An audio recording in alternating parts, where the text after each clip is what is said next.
This is Sharon Bornholt with Innovative Property Solutions in the Louisville Gals Real Estate blog, and I'm really happy to have James Vermillion with me today. James is a real estate investor, and he is a fellow Kentuckian whose company Candy Investing is in Lexington, Kentucky, which is give or take about an hour from where I am.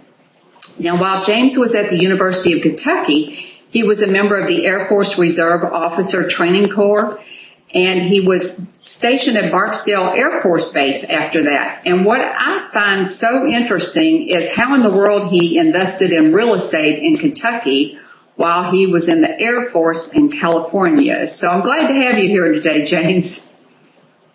Well, thank you, Sharon. I really appreciate it, and I appreciate you reaching out to me, and I'm always excited to talk about real estate. So yeah, don't we love to talk about real estate? So you were in the service for 4 years. At what point did you start investing? Was it before you went off to the service or during, or how did that all work? Well, the short story is that I was about a year into service, so a year out of college and into the Air Force. And a good friend of mine in college, we kept up while I had moved away and he was still back in Kentucky.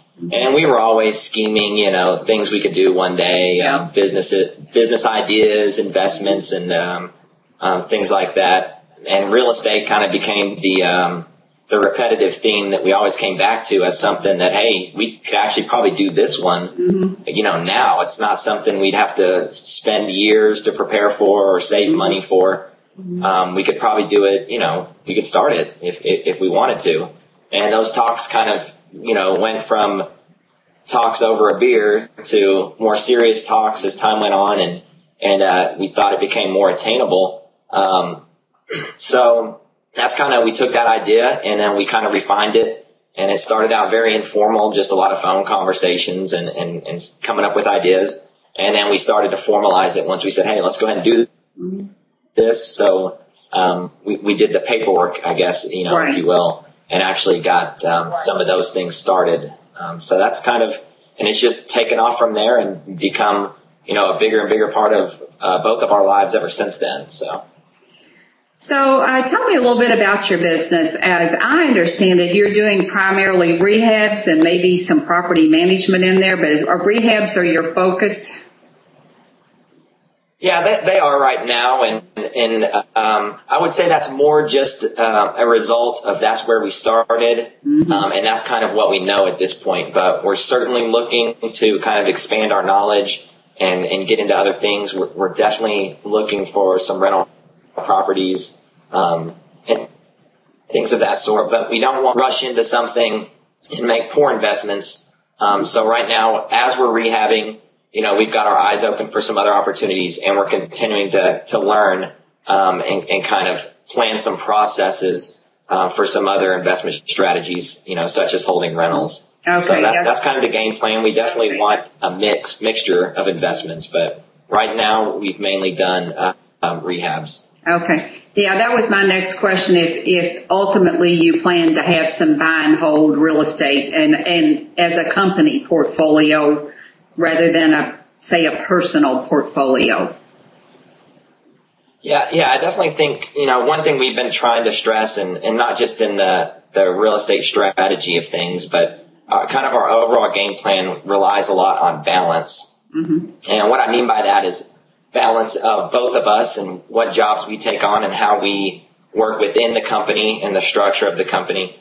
But also things like that. We don't want to rely on one strategy where if for some reason the market changes and that strategy becomes less effective, we don't know how to do anything else. So we definitely want to branch out a little bit and slowly so we can actually become experts and not just kind of jack of all trades. But we definitely want a portfolio with various type of holdings. We love the capital that you can gain pretty quickly with flipping, and starting with very little. It was a great strategy for us.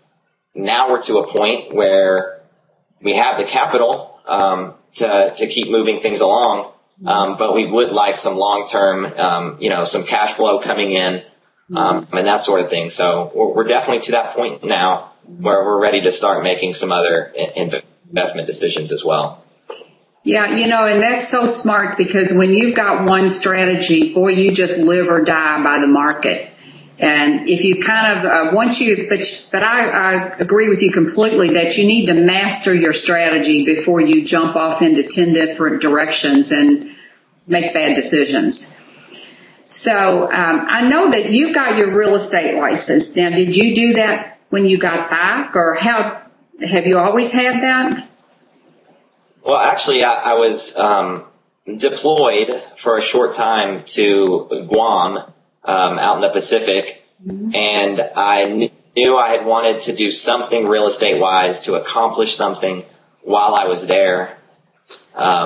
And I found out Kentucky at that point in time had just basically approved its first online school to certify real estate agents. So it was excellent timing. And me and my business partner both decided that that would be a good kind of early step, seeing that, neither of us had real estate experience and neither of us really had any kind of business experience. So to gain a little basic real estate foundation, and then also to save us in commission down the road, that was a decision we made, and we both got licensed. Yeah, that's a good thing. I know that I don't know if you're familiar with her, but her name is Robin Thompson. She's been around forever, and she is was always been just the queen of flips. You might want to look her up. At one point, she was doing like 52 a year. So she really knew her business. And one thing, she got her license for the same reason, and she found out down the road that when the market got tough, she could also use that commission side of it as a bargaining tool. She could get people to sell her listings, her rehabs, she'd say, look, I'll give you all the commission you sell my house, put it at the top of your list. And it made it, she just figured that into the mix there, and it made people really want to sell her houses. So it can also be used as a very effective bargaining tool with other agents. Oh, absolutely. And, it's had benefits we didn't even really foresee. One of them is when we're selling a house, we can offer a little extra, to the potential buyer and take a cut on the commission and get the house sold quicker, because to us, a couple $1,000s on commission, is well worth giving up to sell the house. But to a buyer, a couple $1,000s, especially depending on, the market and the price point of the house, is huge and can absolutely make up their mind, really quickly. So, there's that aspect of it. It's a great bargaining tool. And then the other thing is, if you have a family member or a friend who's looking to buy a house, that's another, little income stream you can have. It's not something we focus on, but it's there if you need it. Right. So we talked a little bit about the fact that you have a partner. That this is your friend that you've known for such a long time. And now both of you all have full-time jobs in addition to this thriving real estate business. So was it the fact that you all both planned on keeping your jobs? Was that the reason you got a partner, or did you just want a partner? People, they're kind of on one side of the fence or the other with partners. They either like partners or they don't want a partner. So it obviously works for you. Well, you're right. You hear both extremes, and both extremes exist. There are the horror stories of people, ripping each other off, and partnerships, just gone awry. But then there are success stories where, people have partnered up and accomplished things there's no way they could have accomplished, by themselves. Yeah. And, like I said, it started just through conversation, and that's kind of how the partnership formed. But there were a lot of other things working. We kind of have complementary skill sets. My partner, Ryan Kinnemer, is an engineer by trade. So he's great at visualizing things. He can take software and make mock-ups of houses and things like that. I'm terrible, absolutely terrible at visualizing things. When he's talking about knocking down a wall, that would look great or whatever, I'm like, I trust you because I have no idea whatsoever. But then I can do some things, with numbers and with money, and accounting and, things like that he maybe isn't an expert at. So we use our skills, and attributes, to the advantage of the business. And I think that's very important because most people aren't just completely well-rounded, to be able to run a business successfully. So not only that, it adds an extra set of eyes, on everything you do, which can really prevent some huge mistakes. Some big mistakes. And I think you've hit upon one of the real keys to success. Well, first of all, the first thing, you have to obviously like each other and you have to have trust and respect. But the skill sets, the opposite skill sets, I think is really one of the keys. You need to have your own areas of expertise, I think, to make it work. At least that's the way I see it, that's what you need. So now, let's go back to when you were in the military and you were starting your investing business. Was he the person that was the eyes and ears on the ground, or how did you all work that out exactly? Well, that was a lot of people think that was probably the hardest part for us, was to decide how to split things evenly. And we thought it would be too. And even though we were friends, we wanted to do things, officially. So we definitely sat down and came up with an operating agreement where we laid out, who's doing what the profit splits would be, how much initial capital we're putting in, how much we'll take out and when. But that was very important to say and sit down and discuss, how is this business going to function with two people and what are those splits going to be? And me being out of the market, out of Lexington and living somewhere else, I obviously couldn't be the guy to, go to the projects and supervise and pick up materials or whatever. So I basically took on kind of the behind the scenes stuff, setting up and managing the website, along with some help on that. Talking with the banks and doing the official documents, keeping the books, keeping track of all of our expenses. And then also we both kind of split finding properties as far as looking on MLS and talking to folks. But and is it 50-50 all the time? Of course not. It's not perfect, but that's where having, communicating, and having an understanding that both people are 100% in for the business to succeed. Right. If I have a week where I'm not doing as much, for whatever reason, I'm caught up at work or things at home or whatever, I know he's not thinking I'm not committed to the business. Yeah. He knows I'll be back the next week working harder or whatever. And so there's a little bit of understanding and there's definitely a relationship that we've formed. But communication, is always the key. And it's kind of a cliche that communication is the number one, thing, but it's absolutely true. We've probably gone the last couple years and had very few days during those years where we haven't talked to each other at least once to make sure we're both on the same page and that everything is well understood between both of us. So he was able to find the houses, and while you were away, you all were actually working on houses. Isn't that correct? While you were away? Absolutely. We started the company while I was away, and I actually just got back into Lexington a few months ago. So for the last really 2+ years, we started the company while I was away. I think that's just fascinating that you all managed to do this, and it's not like you've just done one house here and there. I know that you've done some pretty good business during that time.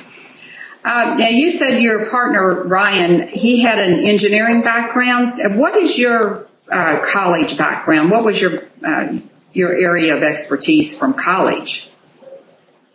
I don't know if you'd call it an area of expertise, but I majored in political science. Okay. While I was in school. Okay. I'm just trying to get a feel for how you all put this together. So now we're back. You're back here today, and I know that you've been working on your own house. You've got a brand new job. You've got a business you're building. One of the things people talk about all the time is balance, and how do they how am I going to balance all of this and get it all done? So how do you manage to do that? Because you obviously are doing it. Well, it's a challenge, and it can be, very challenging. But I think the biggest thing for me is to try to settle into a routine. And I had a very good routine, while I was away.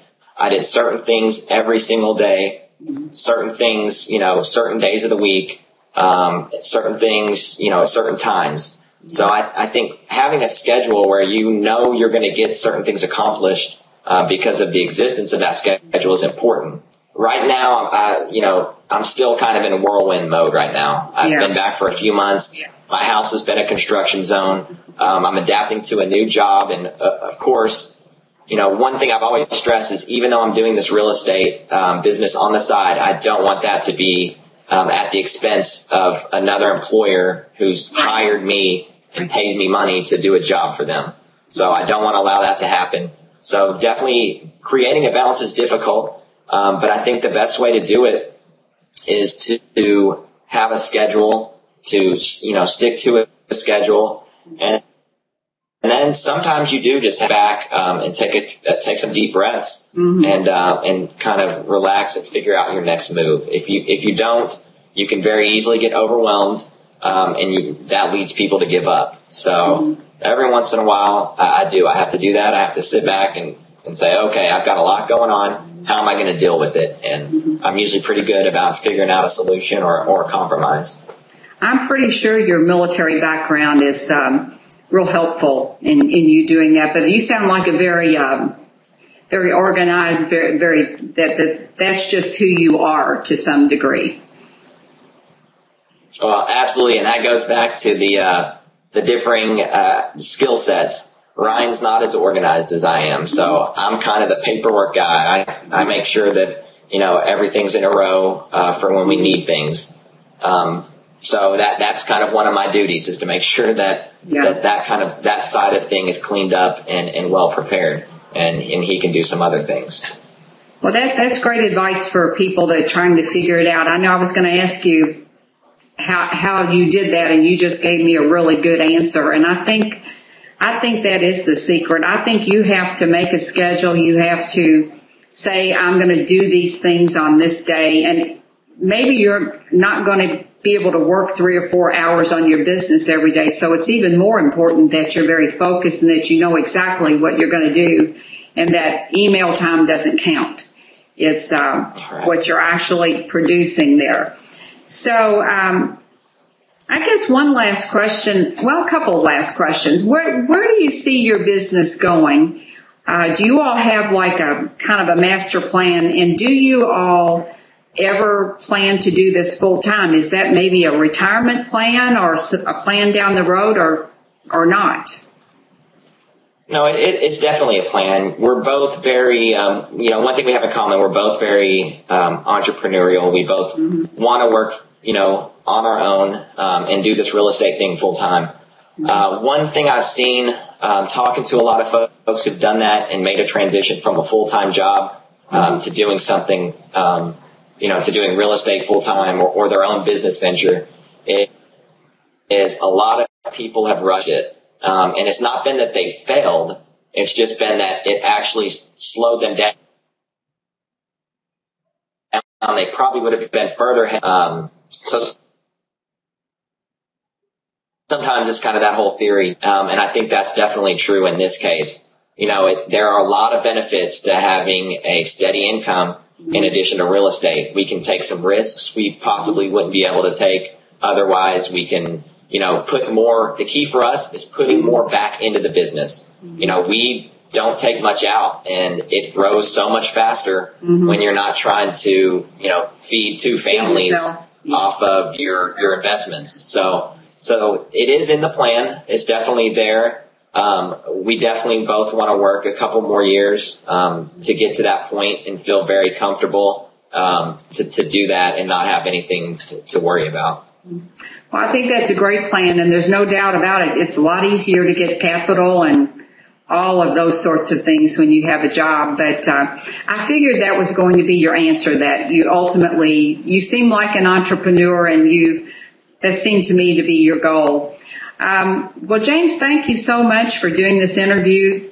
It's so helpful to people that are struggling with this whole thing to hear from somebody how they're doing it. And yes, they have struggles, and here's how you can do it, because most people just get in this total state of overwhelm and they never really get up and running. Yeah, that's definitely true. And there's a way for everyone to do it, but that way is going to be a little bit different for everybody. So getting as many perspectives as people can, and coming up with a plan that will, fit their financial situation, their personal situation, all of those things is the key. So as much as people want to tout that there's a program out there that will help anyone succeed, or there's a magic bullet for real estate investing or any business, it's simply not true, because every person is different, and is going to require, a little bit different, plan to find success and to meet their goals. So there is a way. It's just everyone has to figure out, what that path is for them.